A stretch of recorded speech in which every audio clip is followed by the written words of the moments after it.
স্বাধীনতা দিবস সেই দিকে লক্ষ্য রেখে আমাদের এখানে আমরা একটা সিগনেচার পয়েন্ট এবং একটা সেলফি পয়েন্ট রেখেছি পাবলিককে সচেতন করার জন্য এবং এই যে স্বাধীনতা দিবসের যে একটা উদযাপন আনন্দ উৎসাহ সেটাকে আরও বেশি বাড়িয়ে দেওয়ার জন্য আমরা এই প্রোগ্রামটা করেছি। আমাদের সঙ্গে আছেন ডিএম সাহেব আছেন এবং এখানে যে থানার পুলিশের বিভিন্ন স্তরের যে কমিটি যারা আছেন অফিসাররা আছেন কর্মচারীরা আছেন আপনারা সাংবাদিক বন্ধুরা আছেন। আমি সবাইকে 38তম স্বাধীনতা দিবসের শুভেচ্ছা জানাই এবং সবাইকে রিকোয়েস্ট করছি প্রত্যেকটা ঘরে ঘরের জন্য কথাটা খোলা। ধন্যবাদ। প্রথমে ধন্যবাদ জানাচ্ছি এসপি সাহেবকে এই উদ্যোগ নেওয়ার জন্য।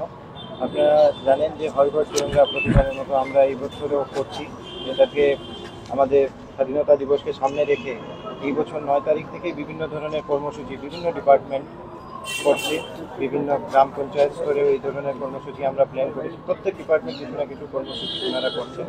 আমি ধন্যবাদ জানাবো এসপি সাহেবকে এই সুন্দর একটা পরিসরে উনি এটার আয়োজন করেছেন, যেটার মাধ্যমে শুধুমাত্র পুলিশ কর্মী নয়, সবাই যারা এখানে আসবে তারা এখানে সেলফি নেবে, তারা এটা সেলফি পোস্ট করবে। সেলফি নিয়ে হরঘরতিরঙ্গা.com-এ পোস্ট করার জন্য আমরা বিভিন্ন জায়গাতে অ্যাওয়ারনেস করেছি। তো নিজে নিজে সেলফি নিয়ে এটা খুব ইজি একটা পোস্ট করার জন্য সিস্টেম। এটা হরঘরতিরঙ্গা.com-এ গিয়ে যদি আপনারা আপলোড সেলফি করতে পারেন, ইজিলি আপনারা তিরঙ্গার সাথে সেটা আপলোড করতে পারেন। তাছাড়া বিভিন্ন ধরনের অ্যাক্টিভিটি যেমন সিগনেচার ক্যাম্পেইন আছে, সেলফি পয়েন্ট আছে, বিভিন্ন জায়গায় তিরঙ্গা যাত্রা, তিরঙ্গা র্যালি, তারপর প্রত্যেক গ্রাম পঞ্চায়েতে যে সমস্ত জায়গাতে আমাদের অমৃত সরোবর বা শিলাফলকম আছে সেই সমস্ত জায়গায় আমরা পতাকা উত্তোলন করব। সেই সমস্ত জায়গায় বীর শহীদের যারা ফ্যামিলি আছে ওনাদেরকে আমরা সম্বর্ধনা দেবো। এই ধরনের বিভিন্ন ধরনের যে অ্যাক্টিভিটি সেগুলি আমরা প্ল্যান করে রেখেছি। অলরেডি আপনাদের সাথে সাব ডিভিশন অ্যাডমিনিস্ট্রেশন এই নিয়ে কথাও বলেছে বিভিন্ন জায়গায়।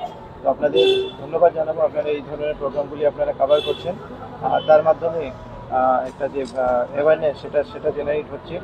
আর আপনারা সবাই আমাদের সাথে কোঅপারেট করবেন যাতে আমরা খুব ভালোভাবে এই প্রকল্প যেটা যে স্পেশাল ক্যাম্পেইন সেটাতে আমরা যাতে আমাদের উত্তর ত্রিপুরা জেলা খুব ভালোভাবে করতে পারি। ধন্যবাদ।